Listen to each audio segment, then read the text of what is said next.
Morning. Hey, you. So I'm here in Bend again. Wonderful Bend.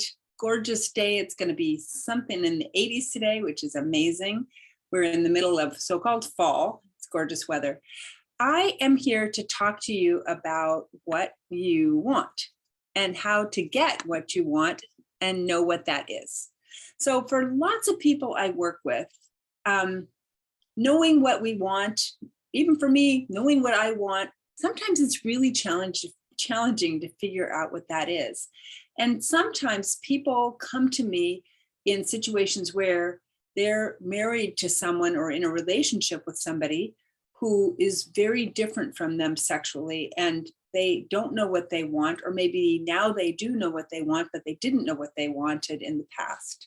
So for you, why does this matter?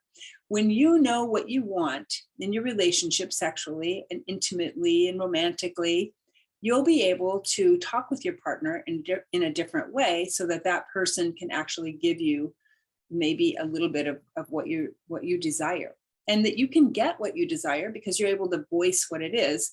When you don't know what it is, pretty much impossible to get it. Am I right? So this is a challenge for us, knowing what we want.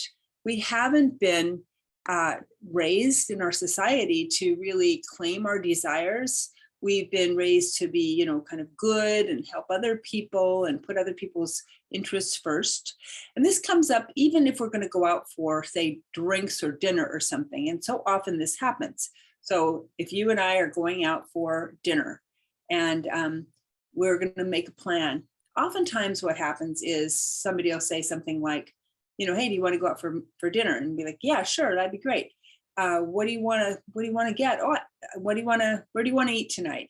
And the other person says, oh, I don't care. I'm open. Pretty much anything sounds good. Like, what do you want to get for dinner? This can be a problem because then neither person is claiming what they want. So what I like to say in that situation, and in the situation that it applies to with us sexually, is claim what you don't want. Okay, so it's easier that way. So in the example of dinner, when somebody says, hey, do you want to go out for dinner? Instead of just saying, sure, like, let's go, where would you like to go?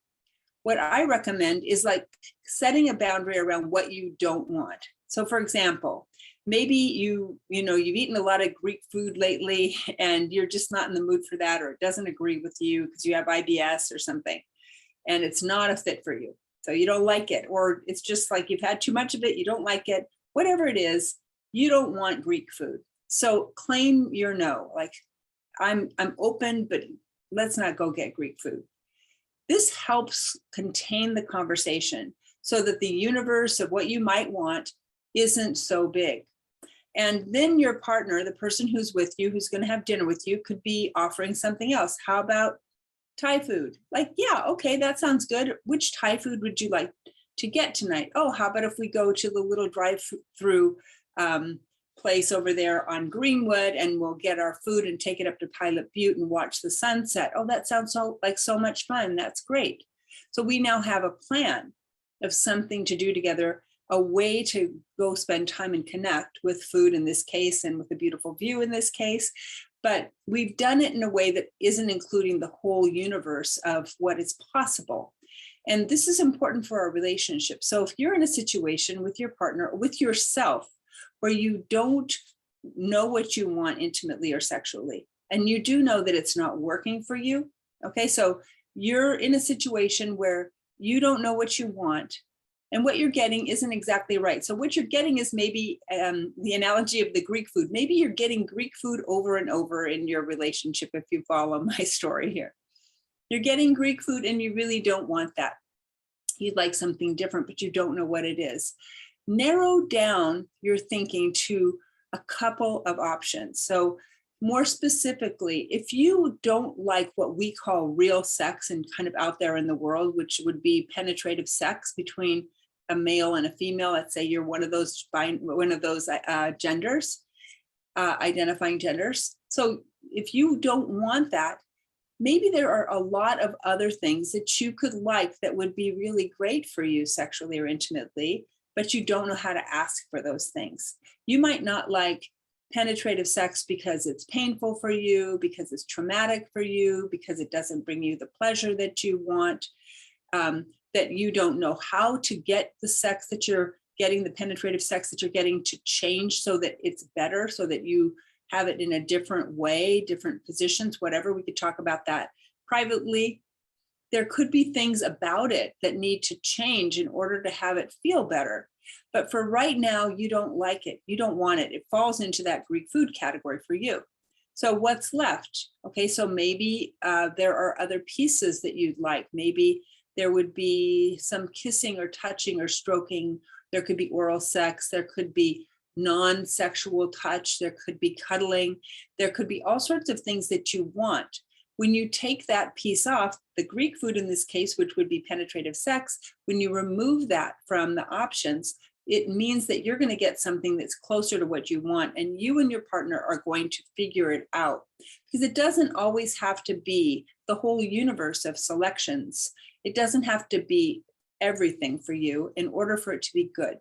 What it has to be is something that you feel comfortable with and that your partner feels comfortable with, that you can co-create, that you can make together, so that the two of you both feel heard, you both feel good about yourselves and about each other.